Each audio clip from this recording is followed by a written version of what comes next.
Speaking at the ZANU PF Provincial Coordinating Committee meeting in Bindura and Central Provincial, Chairperson Dr. Kazembe Kazembe has challenged party leaders to remain focused and committed to the Vision 2030 agenda. Dr. Kazembe says Vision 2030 is not a reason for leaders to relax or retreat to their party cell structures simply because 2030 may still appear far away.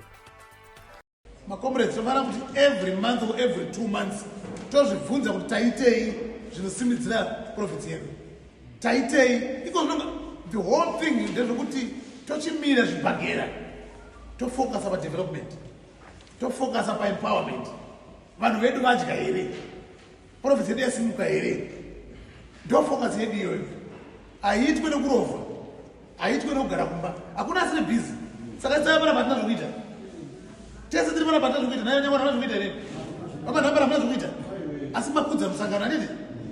vision demands a harder work, greater commitment, and tangible results for the people.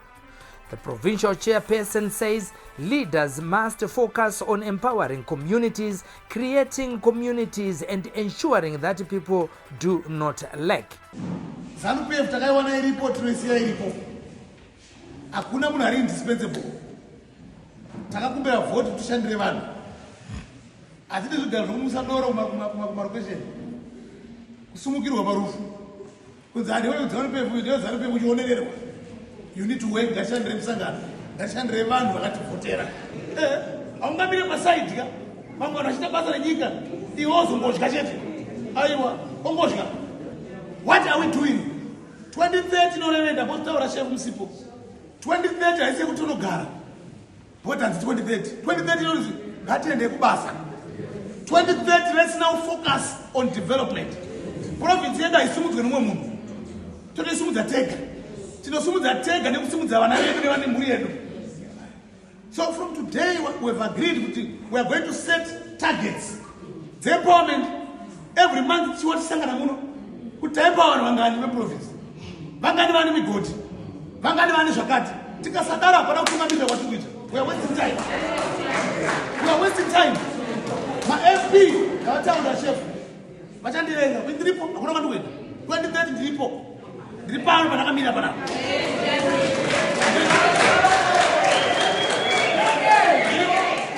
Chef, ngavataura my FP andikutendera. Ndirikuuya.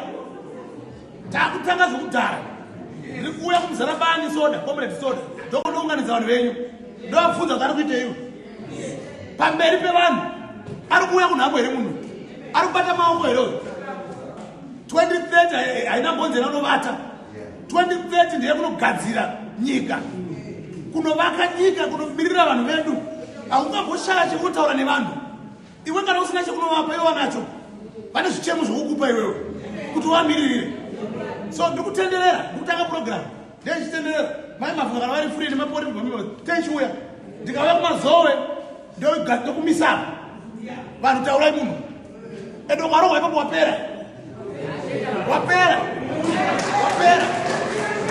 vanenge varipoka vemativi vanenge varipo ndikuzviziva vanhu havachadzokera achifumwa ribhosi kuna 2030 tinokukoromora ipapo tokukoromora.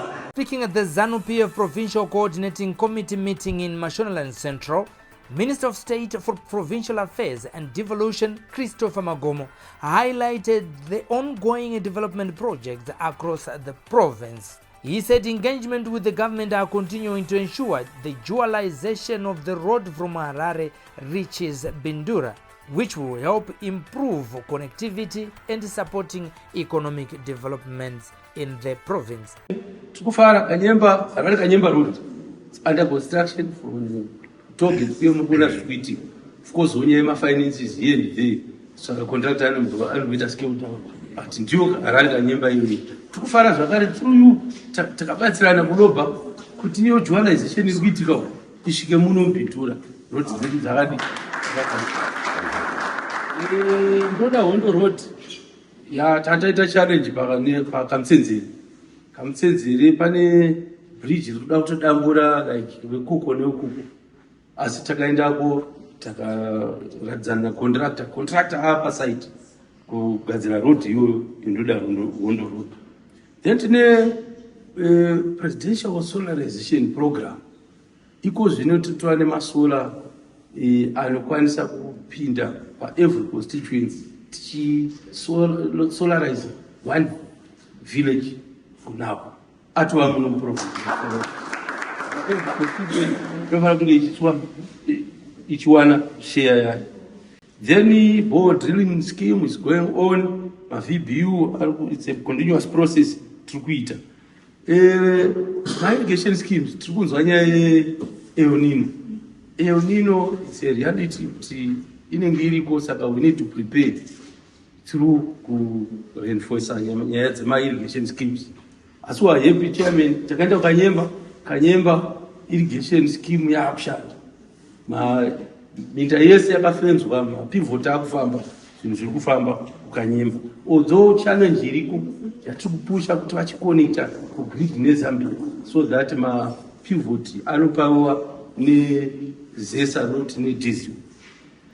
In the health sector, Magomo noted the opening of a nursing school in Rushinga and said efforts are underway to establish another in Mazowe and in Gruve, while also resuscitating some infrastructure in Gruve to increase classroom capacity and train more nurses for the province.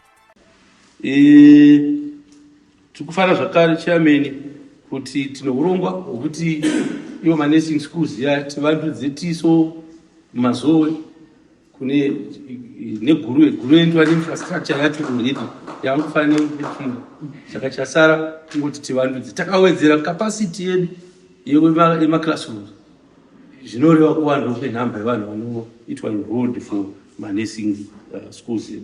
He also urged people in the mining sector to renew their certificates for mining claims and encouraged residents to participate in the ongoing title deeds program to secure legal ownership of their properties and avoid losing out in the future. My title deeds, it's an ongoing process, Chairman. Vanhu ngavasazvitore sedambe ngatiitei tipinde tiwane matitle deeds eminda yedu through my normal channels.